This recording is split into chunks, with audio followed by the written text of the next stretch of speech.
សូមគោរពនឹងជំរាបសួរអ្នកទាំងអស់គ្នាសូមស្វាគមន៍មកកាន់វីដេអូរបស់ខ្ញុំបាទអញ្ចឹងនៅក្នុងវីដេអូនេះខ្ញុំសូមនិយាយអំពី Samsung Galaxy Tab S7 បាទអញ្ចឹងចង់និយាយបន្តិចបងប្អូនទាំងអស់គ្នាឥឡូវនេះខ្ញុំចង់កើត depression បន្តិចហើយ depression បាទអញ្ចឹង channel ខ្ញុំធ្លាក់ខ្លាំងមែនទែនបងប្អូនអើយបាទអញ្ចឹងមិនដឹងបងប្អូនទៅណាអស់ទេអញ្ចឹង subscribe មានតែចំនួនទេប៉ុន្តែអ្នកមើលអត់មានសោះតែម្ដងបាទអញ្ចឹងខ្ញុំក៏ពិបាកចិត្តដែរប៉ុន្តែវាជា channel របស់ខ្ញុំបាទអញ្ចឹងវាអត់មានអីប៉ះពាល់ទេអញ្ចឹងកុំឲ្យខាតពេលយូរចូលទៅប្រធានបទរបស់យើងតែម្ដងទៅអំពី Samsung Galaxy Tab S7 និង Samsung Galaxy Tab S7 Plus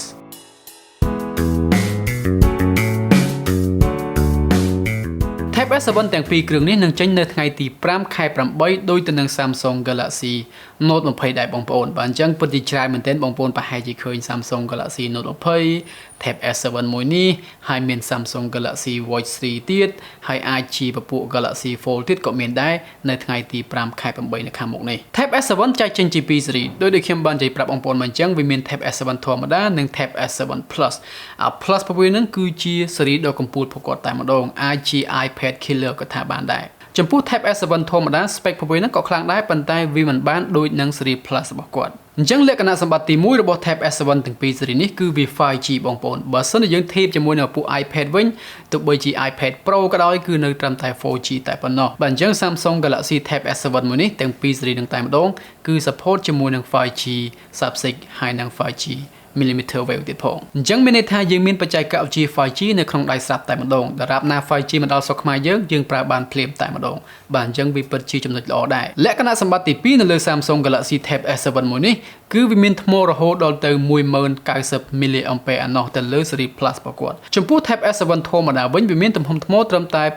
7760 mAh តែប៉ុណ្ណោះហើយមានបច្ចេកវិទ្យាសាកលឿនបានត្រឹមតែ 20W តែប៉ុណ្ណោះ 25W បាទអញ្ចឹងវាមិនបានលឿន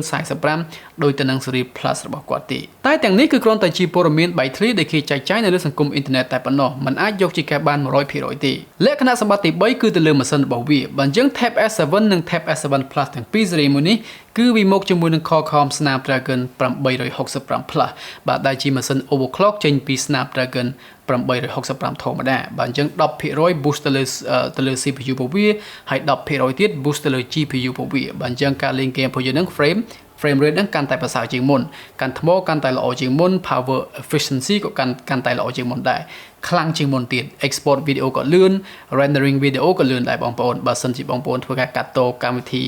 កាត់តវីដេអូក្នុង tablet អញ្ចឹងទៅនិយាយទៅចំពោះ tablet មួយនេះគឺវាប្រើល្អមែនទែនសម្រាប់ធ្វើការកាត់តវីដេអូជាលក្ខណៈ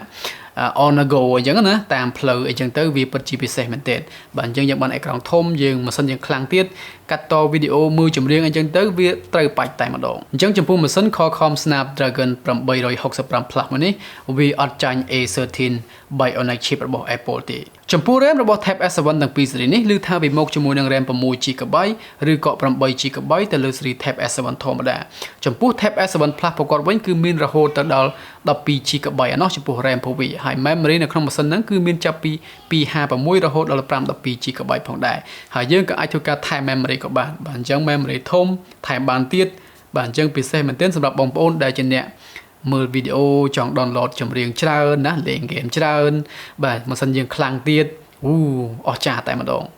ចំពោះអេក្រង់របស់ Tab S7 ទាំងពីរស៊េរីនេះគឺវាខុសគ្នាតិចតួចដោយ Tab S7 ធម្មតាវាមានទំហំអេក្រង់11អ៊ីងតែប៉ុណ្ណោះហើយ Tab S7 Plus វាមានទំហំអេក្រង់រហូតដល់ទៅ 12.4 អ៊ីងឯណោះជាមួយនឹងបច្ចេកវិទ្យាអេក្រង់ OLED ទៀតផងហើយវាក៏មានកម្រិតបង្ហាញហ្នឹងរហូតដល់ទៅ Quad HD Plus ផងដែរបាទអញ្ចឹងពិតជាប្រសើរមែនទែនបងប្អូនបូកមួយទៀតហ្នឹងគឺ 120Hz តែម្ដងបាទអញ្ចឹងពិតជាពិសេសមែនទែនដូចនឹង iPad អញ្ចឹងចំពោះអេក្រង់របស់ Samsung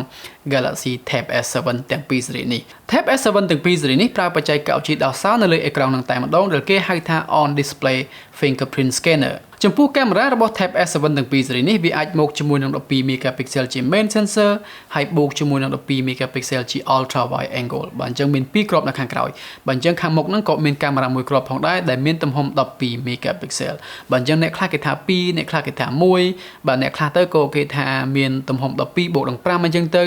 អញ្ចឹងវាជាព័ត៌មានបែកធ្លាយទីបងប្អូនអញ្ចឹងខ្ញុំមិនទាន់ហ៊ានសន្និដ្ឋានថាកាមេរ៉ារបស់វាហ្នឹងមានប្រមាណ megapixel ឲ្យពិតប្រាកដនោះទេហើយមិនដឹងថាវាមាន wide angle ឬក៏អត់ឬក៏មានតែ standard lens មួយជាមួយនឹង time of flight ឬក៏យ៉ាងណាក៏យើងអត់ដឹងដែរបាទអញ្ចឹងនេះគឺជាអ្វីដែលខ្ញុំចង់ចែករំលែកតិចតួចចំពោះ Tab S7 និង Tab S7 Plus ប៉ុន្តែអ្វីដែលពិសេសហ្នឹងគឺទៅលើម៉ាស៊ីន Pro បងប្អូនបាទអញ្ចឹងពិតណាស់វាមកជាមួយនឹង Qualcomm Snapdragon 865 Plus ច្បាស់ណាស់វាមាន 120Hz ច្បាស់ណាស់វាមានទំហំអេក្រង់ប៉ុណ្ណេះអញ្ចឹងទៅបាទអញ្ចឹងនេះគឺជាអ្វីដែលខ្ញុំទទួលបានអំពី Tab S7 ចំពោះ spec របស់ Tab S7 ចេញពីបណ្ដាញសង្គមអ៊ីនធឺណិតមួយចំនួនដូចជា Twitter ឬក៏អ្នក leak ល្បីៗអញ្ចឹងទៅខ្ញុំឃើញគេសរសេរបែបហ្នឹងហើយខ្ញុំក៏យកវាមកចែកជូនបងប្អូនទាំងអស់គ្នាតែម្ដងបាទអញ្ចឹងសម្រាប់បងប្អូនដែលចង់បាន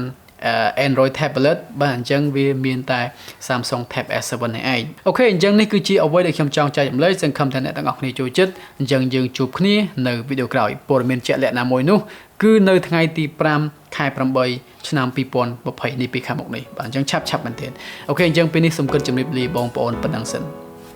បាយបាយ